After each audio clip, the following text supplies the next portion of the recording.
శ్రీగురుభ్యో నమః. వాగర్థావివ సంపృక్తౌ వాగర్థ ప్రతిపత్తయే జగతః పితరౌ వందే పార్వతీ పరమేశ్వరౌ.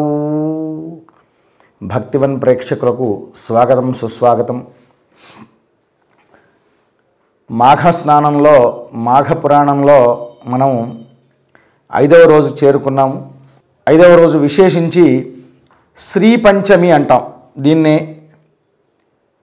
వసంత పంచమి అని, శ్రీ పంచమి అని, మన చదువుల తల్లి అయినటువంటి సరస్వతీదేవి యొక్క పుట్టినరోజు ఈరోజు.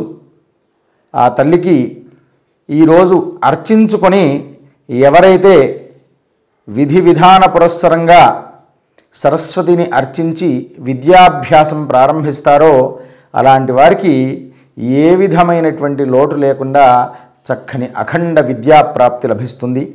సరే, దీని గురించి వైశిష్ట్యం అనేది మనం తర్వాత అంశంలో మరలా వివరంగా చెప్పుకుందాము. ప్రస్తుతమైతే మనము మాఘ స్నానంలో 5వ రోజు స్నానం, 5వ రోజు పురాణంలో భాగంగా మనం 4 రోజుల కథలు చెప్పుకున్నాము. 5వ రోజు పార్వతీ పరమేశ్వరులు ఇరువురు కూడాను చక్కగా సంభాషిస్తూ ఉన్నారు. సంభాషిస్తూ ఉంటుండగా అక్కడ పార్వతీదేవి ఈశ్వరుణ్ణి ఒక ప్రశ్న వేసింది. అయ్యా, నాకొక చిన్న కథ వివరించండి అయ్యా అన్నారు. చెప్పు తల్లి, ఏమి కావాలి అన్నారు. సుదేవుని యొక్క కూతురు వృత్తాంతాన్ని నాకు వివరించయ్యా అని చెప్పింది. అంటే సుదేవుని యొక్క కూతురు చిన్న వయస్సులోనే వివాహం చేశాడు. ఆమెకు ఒక కూతురుంది. చిన్న వయస్సులోనే వివాహం చేసేపాటికి ఆవిడకు అకారణం వల్ల భర్త చనిపోయి వైధవ్య ప్రాప్తి కలిగింది. ఆ దోష నివృత్తి కొరకని ప్రతినిత్యము కూడా మాఘమాసంలో మాఘ స్నానాలు ఆచరింపజేసేవాడు. మాఘ స్నానాలు ఆచరింపజేసేసి ఏదో విధంగా ఈమెకు పూర్వజన్మలో ఏదో పాపం వల్ల కాబోలు ఈ విధంగా వైధవ్య ప్రాప్తి కలిగింది. ఆ వైధవ్య ప్రాప్తి నుండి విముక్తి కలిగించాలి అనేటువంటి ఉద్దేశంతో ఆ పాప నివారణ చేయాలని రకరకాల వ్రతాలు, నియమాలు, నోములు అన్నీ చేస్తూ ఉంటుండగా మాఘమాసం వచ్చింది. మాఘ స్నానాదులు కూడా ఆచరింపజేస్తూ ఉన్నాడు. ఆచరింపజేస్తూ ఉన్నప్పుడు ఆయన ఆశ్రమంలో సుమిత్రుడు అనేటువంటి ఒక శిష్యుడు ఉండేవాడు. ఆ శిష్యుడు చక్కగా ప్రతినిత్యము సంధ్యావందనాది కార్యక్రమాలు అన్నీ కూడా ఆచరింపజేసేసుకుని గురువు గారికి కావలసినటువంటి నిత్య అగ్ని కార్యానికి కావలసినటువంటి సమిధలు, కుశలు అన్నీ కూడాను, దర్భలు అన్నీ కూడా తీసుకుని వస్తున్నాడు. ఇలా తీసుకొని వస్తూ ఉన్నాడు. ఒకరోజు యథాప్రకారంగా అడవికి వెళ్ళి సమిధలు కొట్టుకోవడానికి వెళ్ళాడు. అక్కడికి ఆ ప్రదేశంలోనికే తన గురుకన్యక కూడా అక్కడికి వచ్చింది. వచ్చేసేసి, అయ్యా నాయన సుమిత్ర, నాదొక కోరిక నువ్వు నెరవేర్చాలి అన్నది. చెప్పండి అమ్మా, నాతో అయినట్లేదే తప్పకుండా చేస్తాను, నీతో అయ్యే కోరికనే అన్నది. నేను బంతి ఆట ఆడుతున్నాను ఇక్కడ. ఆ బంతి ఆట అయిన తర్వాత ప్రతినిత్యం ఇక్కడ బంతి ఆట ఆడుతుంటాను. ఆ ఆట అయిపోయింది, నా కోరిక ఒకటి నెరవేర్చాలి అన్నారు. అయితే ఏమిటమ్మా అనంటే అప్పుడు ఆయనను బలవంత పెట్టి ఆయనతో సంగమం చేసింది. అప్పుడు అన్నాడు, అయ్యా ఇదేమిటి, ఇలాంటి నేను తప్పు పనులు చేయబోను, మీరు గురుపుత్రిక అని చెప్పాడు. ఒకవేళ నీవు నేను అడిగినట్టుగా నా కోరిక నీవు నెరవేర్చనట్లయితే నేను ఆత్మహత్య చేసుకుంటాను. అప్పుడు మా నాన్నగారు నీకు శాపం ఇస్తారయ్యా. ఆ శాపం ఇచ్చారనుకోండి, గురువుగారి శాపం అనేటువంటిది భగవంతుడు కూడా నివారణ చేయలేడు అన్నాడు. అందుగురించే నగురోరధికం నగురోరధికం శివశాసనత శివశాసనత అన్నారు. గురువు యొక్క శాపాన్ని ఎవరు కూడా తీసేయలేరు. మళ్ళీ గురువుగారే దానికి మార్గం చూపించాలి. భగవంతుడు కూడా నివారణ చేయలేడు. అలా ఆ మాట చెప్పేపాటికి భయపడేసి ఆమె కోరికను తీర్చాడు. తీర్చిన తర్వాత చాలా భయపడిపోతున్నాడు, బాధపడిపోతున్నాడు. నేను చాలా పొరపాటు చేశాను, తప్పు చేశాను అని చెప్పేసి గురువుగారి చెంత మొహం చూయించుకోలేక వెంటనే అక్కడి నుండి వెళ్ళిపోయాడు. కొంతకాలం తర్వాత ఆ విషయం గురువుగారికి తెలిసింది. తన కూతురుతో ఈ విధంగా సంగమం చేశాడనే విషయం ఆ కూతురు చెప్పేసిన తర్వాత గురువుగారు చాలా బాధపడ్డారు. ఆ తర్వాత కొన్ని సంవత్సరాలకు మరలా గురువుగారి దగ్గరకు వచ్చాడు.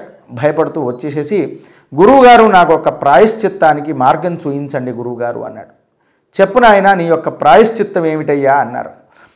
ఏమిటి నీ యొక్క తప్పు? నేను ఒక పొరపాటు చేశాను గురువుగారు. అంటే ఈ యొక్క నేను గురుపుత్రికతో సంగమం చేయాల్సి వచ్చింది. అప్పుడు ఆమె బంతాట ఆడుకుంటూ నేను కుశలు దర్భలు తీసుకొని రావడానికి అలాగే సమిధలు తీసుకొని వస్తూ ఉంటుండగా ఈ విధంగా చేయనట్లయితే ఆత్మహత్య నేను చేసుకుంటానని చెప్పింది. కాబట్టే నేను ఆవిడ యొక్క మీరు శాపమిస్తారనే భయంతో ఆవిడ కోరిక తీర్చాల్సి వచ్చింది. నేను చేసినటువంటి చాలా మహాపాపము. ఆ పాపము నివారణమయ్యేటువంటిది మార్గం ఏదైనా నాకు చెప్పండి అయ్యా అన్నాడు. అప్పటికే గురువుగారికి తెలిసిపోయింది ఆ విషయం. సరే, పశ్చాత్తాపానికి మించినటువంటి ప్రాయశ్చిత్తం అనేటువంటిది మరొకటి లేదు. అప్పుడు గురువుగారు వెంటనే, నాయనా నీకు ఇక్కడ దగ్గరలో గంగా నదీ తీరంలో నువ్వు 12 సంవత్సరాల పాటు తపస్సు చేసుకున్నట్లయితే అప్పుడు నీకు శాప నివృత్తి అయిపోయి నీకు మోక్షప్రాప్తి కలుగుతుంది నాయనా అని చెప్పాడు. సరే అని చెప్పేసి ఆ గంగా నదీ తీరానికి చక్కగా బయలుదేరేసేసి మార్గమధ్యంలో సాయంకాలం అయ్యింది. ఇప్పట్లాగా వాహనాలు అలాంటివి ఏమీ లేవు అప్పట్లో. అప్పుడు నడిచి వెళ్ళాలి, ఎక్కడికి వెళ్ళాలన్నా. బయలుదేరాడు. సాయంకాలం అయిపోయింది. సాయంత్రం ఒక చోట ఒక సరస్సు కనబడింది. ఆ సరస్సు చెంత కొంతమంది గృహస్థులు అక్కడ చక్కగా స్నానమాచరించుకోవడం అక్కడ ఏర్పాటు చేసుకున్నాడు. ఆ తర్వాత స్నానమాచరించుకున్నారు. స్నానమాచరించుకునేసి వారు ఆ మాఘస్నానం చేసుకునేసి మహావిష్ణువును అర్చించుకొని ఆ మాఘపురాణం అనేది వింటూ ఉన్నారు. సాయంత్రం అయిపోవడం చేత అక్కడికి చేరుకున్నాడు. చేరుకునేసేసి అప్పుడు వారిని అడిగాడు, అయ్యా ఏమిటి మీరు చేస్తున్నటువంటి వ్రతం ఏమిటి, విధానం ఏమిటి, దాన్ని మున్నెవరు చేశారు, ఇవన్నీ విషయాలు అడిగాడు. అడిగేపాటికి అప్పుడు చెప్పాడు కదా, అయ్యా అందులో ఆ యొక్క గృహస్థుల్లో ఒకడైనటువంటి వారు సత్యవ్రతుడు అనేటువంటి అతను చెప్పాడు, అయ్యా మీరు శ్రద్ధగా వినదలుచుకున్నారు కాబట్టి మీకు చెప్పదలుచుకున్నాను ఈ విషయాన్ని. మీరు నా యొక్క విషయాన్ని పూర్తిగా శ్రద్ధగా వినండి అయ్యా అన్నారు. ఇది మాఘస్నానం అంటారు. చాలా విశేష పుణ్యఫలప్రదమైనటువంటి మాఘస్నానం ఇది. ఈ మాఘస్నానాన్ని ఎవరైతే ఆచరిస్తూ ఉంటుంటారో అలాంటి వారికి సకల విధాలైనటువంటి పాపాల నుండి నివృత్తి కలిగింపజేస్తుంది.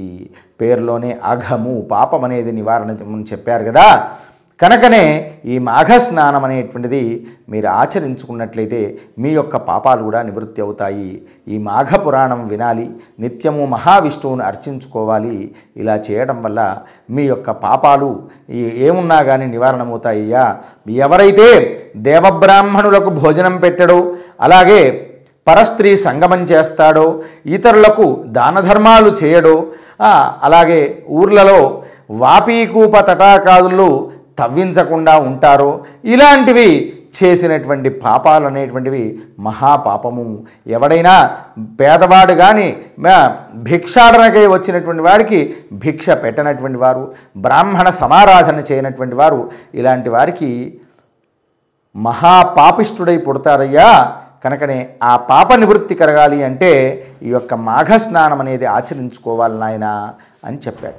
అప్పుడు ఆయనకు తోచింది, అయ్యా ఆ తప్పుల్లో నేను కూడా ఇదొక తప్పు చేశాను, పరస్త్రీ సంగమం అనేది నేను చేశాను, కనుక ఇది మహాపాపమే, దీనికి ఒక ఉపాయం అనేటువంటిది మనకు కూడా గురువుగారు చెప్పారు. అయినప్పటికీ కూడా ఇది బాగానే ఉంది, దీని గురించి నాకు వివరంగా తెలియజేయండి అని చెప్పి తాను చేసినటువంటి తప్పుని చెప్పాడు. చెప్పేపాటికి ఆయన చెప్పారు కదా, అయ్యా ఎలాగోలాగో నిద్రపో నాయనా, తెల్లవారగానే మాఘస్నానం ఆచరించుకో, ఇక 3 రోజులే మిగిలింది, మాఘస్నానం ఆచరించుకో, కనీసం 3 రోజులైనా మాఘస్నానం ఆచరించుకోవాలి అని చెప్పారు శాస్త్రంలో. కానీ నిజానికైతే 30 రోజులు మాఘస్నానం ఆచరించుకోవాలి. అలా వీలుపడని వాళ్ళు శుక్లపక్షంలో 6 రోజులు, కృష్ణపక్షంలో 6 రోజులైనా అన్నారు. లేదా అది కూడా వీలుపడని రోజు 6 రోజులైనా చేయమన్నారు. ఆ మాసంలో అది కూడా వీలుపడినటువంటి వారు కనీసంగా పాడ్యమి రోజు కానీ, సప్తమి రోజు కానీ, లేదా దశమి రోజు కానీ, లేదా మహామాఘి మాఘ పౌర్ణమి రోజు కానీ స్నానమైనా ఆచరించుకోమని చెప్పారు. కనుక 3 రోజులు మిగిలింది కాబట్టి నువ్వు ఈ విధంగానైనా ఆచరించుకోనాయనా అని చెప్పాడు. చెప్పేపాటికి సరే అని చెప్పేసి ఆ 3 రోజుల పాటు అక్కడే ఉండేసి నిత్యము మాఘస్నానం ఆచరించుకున్నాడు. ఆచరించుకునేసి ఆ విధి విధాన పురస్సరంగా తాను తన యొక్క నిత్యకృత్యములన్నీ కూడాను జరిపించుకొని తనకు అప్పుడు చెప్పాడు, అయ్యా నీకు అర్హత ఉన్నట్లయితే, శక్తి ఉన్నట్లయితే బ్రాహ్మణ సమారాధన కూడా చేసుకోవచ్చు. శక్తి లేదు, నీకు తోచినంత బ్రాహ్మణ దక్షిణనైనా ఇచ్చేసి నమస్కారం చేసుకోనాయనా, లేదా స్వయంపాకమైనా దానం ఇచ్చుకోవచ్చయ్యా అని చెప్పాడు. సరే అని చెప్పేసి తన చెంత ఉన్నంతలో దాన ధర్మాది కార్యక్రమాలు చేసుకునేసి ఆ 3 రోజుల పాటు అదే విధంగా ఆ యొక్క కార్యక్రమాన్నంతా కూడా చూసుకునేసి ఆ తర్వాత అక్కడ నుండి వారికి నమస్కారం చేసుకునేసి గంగానదీ తీరానికి బయలుదేరేవాడికి ఆ గంగానదీ తీరంలో చక్కగా తపశ్చర్య చేస్తూ చక్కగా ఆ యొక్క మహావిష్ణువు యొక్క అనుగ్రహానికి పొంది తన యొక్క పూర్వ వృత్తాంతాన్నంతా కూడాను శాప నివృత్తి పొందేసి ఆ భగవత్ సాక్షాత్కారం పొంది ఆ యొక్క నిత్యము కూడా మాఘ స్నానం ఆచరించుకోవడము, అలాగే నిత్యము ఆ గంగా నదీ తీరంలో వారు స్నానం ఆచరించుకోవడం, తపస్సు చేసుకోవడం, ధ్యానం చేసుకోవడం, గురువుగారు చెప్పినటువంటి నియమాలన్నీ కూడా పాటించుకోవడం వల్ల మాఘస్నానం ఇక్కడ 3 రోజులు చేశాడు. ఆ తర్వాత వచ్చేటువంటి స్నానాదులు ప్రతినిత్యము కూడా గంగా స్నానం ఆచరించుకుంటూ అక్కడే తపస్సు చేసుకోవడం వల్ల ఆ భగవంతుడు మహావిష్ణువు సాక్షాత్కరించి ఆయన యొక్క చేసిన తప్పుకు ప్రాయశ్చిత్తాన్ని ఇచ్చేసేసి అప్పుడు ఆయనకు సంపూర్ణంగా వైకుంఠ ప్రాప్తి పొందించాడు. అంటే చూడండి, మాఘ స్నానం అనేది నువ్వు ఆచరించావు కాబట్టి నీవు చేసుకున్నటువంటి పాపం అనేది అక్కడితోనే పరిహారం అయిపోయింది నాయనా. ఇక నువ్వు 12 సంవత్సరాలు మీ గురుగారు చెప్పారు కాబట్టి నువ్వు ఆచరించావు. ఇక నుండి నీ యొక్క దోషాదులన్నీ కూడాను నివారణ అయిపోతాయి నాయనా. తప్పకుండా నీవు ఈ విధంగా 12 సంవత్సరాలు చేశావు కాబట్టి నీవు సంపూర్ణంగా శివ సాయుధ్యాన్ని పొందుతావు, విష్ణుప్రాప్తి కలుగుతుంది నాయన అని చెప్పడం చేత ఆ విధంగా భగవంతుడు అనుగ్రహం చేత వైకుంఠ ప్రాప్తి పొందించాడు. స్వస్తి ప్రజాభ్య పరిపాలయంతాం న్యాయేన మార్గేణ మహిషాః గోబ్రాహ్మణేభ్య శుభమస్తు నిత్యం లోకాః సమస్తాః సుఖినో భవంతు.